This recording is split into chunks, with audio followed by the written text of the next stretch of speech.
उत्कल यादव कल्याण समिति पक्षर पश्चिमबंग बाघाजतीन सचिमाता हल में जन्माष्टमी और नंदोत्सव पालित होइछि। समितिर सभापति अरुण पलाई और संपादक प्रशांत दास प्रमुखों द्वारा उत्सव परिचालित होइथिला। ए अवसर में आयोजित सभारे अभियान पत्रिकार संपादक शंभुनाथ दास, राष्ट्रपति पुरस्कार प्राप्त शिक्षक नारायण दास, प्रोफेसर कुमार दास प्रमुख अतिथि भाव में जोगदे जन्माष्टमीर विशेषत्व संपर्क में वक्तव्य रखिथिले। नृत्य गीत और भजन कीर्तनर मध्य स्थानीय अंचल में कंपी उठिथिला परिवेश। आमे प्रत्येक वर्ष श्रीकृष्ण जन्माष्टमी उत्सव पालन करुचु महा आडंबर रे।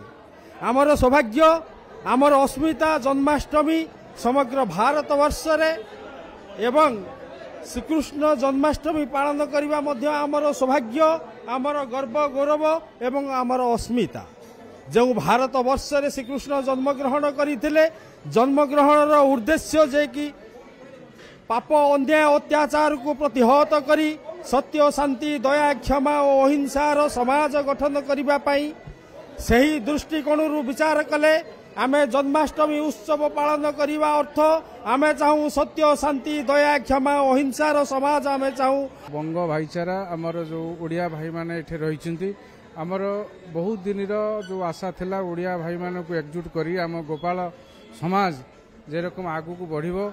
आमर आजादगढ़ रे आमे माने बहुत दिन धरी जोटा चेष्टा चलैथिलु वर्तमान एखना सेटा साकार हो जाइछि। वर्तमान जेमिति हो आमे माने आगु केमिति माने भलो परिवेशन करि परिबु एकुर बंग माटी रे आमे एइटाই आमर प्रचेष्टा। से माने माने आमर आज आम संगे सहयोगिता करिवे।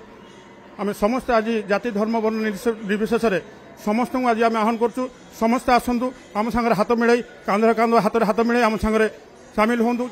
जमी आम कृष्ण चेतना केमी आम विश्व दरबार पहुंचेबा से हूँ आमर ये उत्कल यादव समाज कल्याण समितिर परम लक्ष्य।